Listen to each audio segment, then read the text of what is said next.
Всем привет, друзья! Часто спрашивают, есть ли у меня на канале ролики про печи с теплообменниками. Друзья, к сожалению, таких роликов нету. Последнюю печь с теплообменником делал очень давно, наверное, лет 15. Но есть у меня хороший друг, которого зовут Анатолий. Он высококлассный печник, с которым мы встретились первый раз на семинаре печников в Карпатах. Второй раз мы с ним встречались в городе Киев. Там Анатолий давал лекцию именно по этой теме, про печи с теплообменниками. Который это чисто котел для обогрева. Он как бы находится в колпаке. Вот так вот он выглядит в середине. Мы часто переписываемся, перезваниваемся с Анатолием. И я попросил Толика сделать небольшой ролик именно про печь с теплообменником для вас. Предлагаю посмотреть этот ролик. Поехали! Всем привет!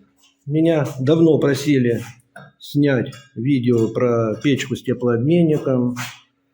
Вся гильдия, я давал там лекцию, как правильно устанавливать эти все теплообменники. Но сейчас хочу показать, как оно действительно все это стоит правильно. И уже посмотрите. Сейчас вот эта печка, это заказчик Александр, который печку уже топит лучше, чем я. Во всем уже у него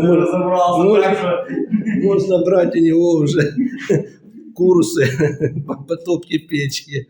Каминопечь сделана с екатеринославского кирпича. Фурнитура у нас вся финская, кроме дверки. Топочная, дверка польская. Ну, хорошего качества. В этой печке встроенный теплообменник, сделанный. Находится он здесь в каналах. Тут идут каналы по бокам печи с двух сторон. Два колпака идет и один подъемный. Так оно-то выглядит. И печь это еще двухэтажная. Сейчас вот чуток покажу. Вот он, находится щиток. Вот щиток и с трубой. Уже человек научился пользоваться. Постоянно топил закрытой задвижкой. Сейчас мы ее откроем, эту задвижку. Поэтому есть еще такие были выбросы дыма. Сейчас этого нету, так как человек уже хорошо все умеет топить. Так выглядит система в середине подключения теплых полов. Ну, а вот это вот теплоаккумулятор, через который раньше было, работало. Ну, сейчас, когда все зажгем печку, заказчик Саша все более подробно сейчас я сделаю закладку. Расскажет, да, после закладки. Подожгли сейчас печь, ну и ждем, пока сейчас нагреется теплообменник. Это Саша, а сейчас он гоняет по малому кругу, да, получается? Да. Идет. Сейчас он гоняет по малому кругу, но вместе с полами. Я сейчас пол пока выключу, для того, чтобы быстрее нагрелся теплообменник. Потому что отсюда сразу, когда гоняет, сразу загоняет и в теплый пол. То есть я уже могу рассказывать, да? Да. То есть тут система какая? Сделана, вот теплообменники, вот малый контур. Вот, ну, тут нарисован, да? Вот есть запирающий клапан, трехходовой называется, да. Обычно говорят, что рабочая температура здесь 47 градусов, но, как правило, если брать теплый пол, то это не рабочая температура, потому что не хватает, может быть, на маленькую квадратуру, там 47 градусов, да. А если же где-то квадратура в районе 150, ну, как у меня 170 квадратов, а первый пол у меня, ну, я так как сейчас не все топлю, а первый этаж, ну, где-то, ну, пускай 80 я беру.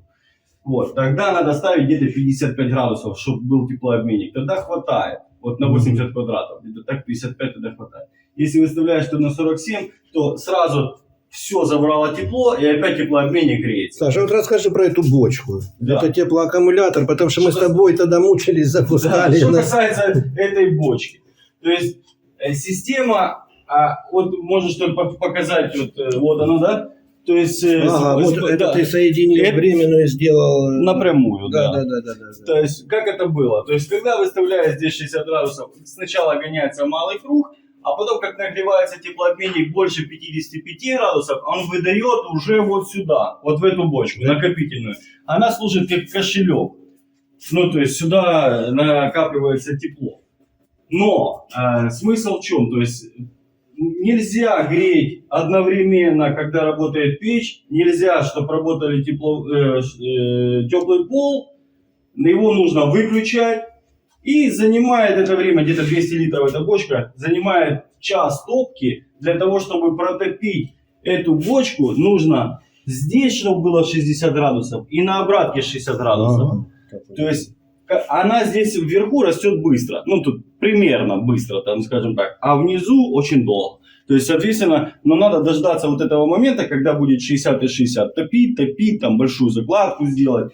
Вот. Потом, когда ты протопил 60 и 60, только тогда нужно включать теплый пол и делать вторую закладку для того, чтобы поддерживать вот это тепло в бочке. Ну, понятно. Вот, соответственно, ты потом, когда положил уже вторую закладку большую, тогда это работает. Но работает, ну, часа на 3.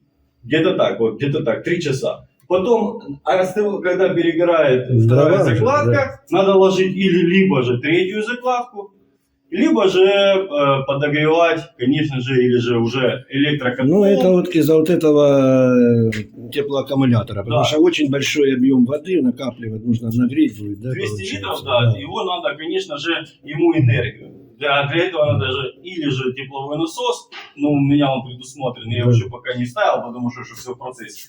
Или же электрокотел. Поэтому и решили, что сейчас теплые полы пустили напрямую. Да. И вот при этом режиме теплый пол, когда работает напрямую, то, соответственно, нагревает сначала себя контур, ну и потом уже в теплый пол он, конечно же, держит, по крайней мере, ночь держала у меня 28 градусов. Ну, отлично. Это хороший показатель, тем более, как ты говорил, закладка была небольшая. Да, закладка была небольшая, относительно вообще небольшая. Да. Можно сказать, одна треть от той закладки, которую я грел только одну бочку. Ну да, вот в этом плане, вот видишь, все равно надо совместно с электрокотлом тогда эти бочки пускать. Да. Тогда они работают хорошо. Да. Тогда, когда вот, получается котел любой, который что может поддерживать эту бочку температуру, тогда она вообще все хорошо работает. Ясно, Саш. Хорошо. Сейчас подождем, как оно нагреется, еще там тогда вопросики. Но загревается, я смотрю, плохо. Надо второй этаж открыть. Ну давай, открой. Да. Я понял, что нету интенсивного огня. Здесь стоит 2 теплообменника, рассчитанные на 150 квадратов были. Здесь нержавейки сделаны они. С этой стороны получается у нас теплообменник. И с этой стороны вот теплообменник. Вот видно их выходы. Сделаны они не так, как вот тоже многие говорят, что надо вход делать с одной стороны, а выход с другой стороны. Нет, у меня здесь вход и выход сделаны с одной стороны. И никаких воздухов, и циркуляция идет, ну, очень хорошая. Нету там никаких воздушных пробок. Это у нас горит сейчас в режиме печки. И уже буквально, Саш, сколько, 30 минут? 20 это погорели. 15-20, да, и уже запустили теплые полы, так как теплообменник уже нагрелся. 50 градусов, это Да. у нас выставлено вот 55, можем показать. Да, Но да. тут погрешность, он механический, плюс-минус 10 градусов. То есть до 50 мы нагрели, и на теплых полах, можешь показать тут, у меня 40 градусов сейчас входящий. Да, и уже сразу, это вот Сразу, буквально да. 15 минут, и уже... 40 градусов входящий. Сейчас мы, почему обратка 20? Потому что я еще прогреваю сам, ну, еще пол он холодный, бетон холодный. Ну, понятно. да. Много сейчас на себя нас берет. Ну и тем более эта система работает у меня сейчас, вот это второй день. Вчера вечером мы только запустили. Ну да. Часов вечера. Ну да, То есть конечно. сейчас мы только... Ну, факт того, что уже все пошло, и главное, что быстро. Ну, а теплоаккумулятор уже подсоединится, когда с электричеством все стабилизируется уже. Да. Дай бог. Так, закончили протапливать печку. Вот так вот у нас градусы. Протоплено было где-то 1,5 часа. Ну, тут где хайло горячо. Вот так вот.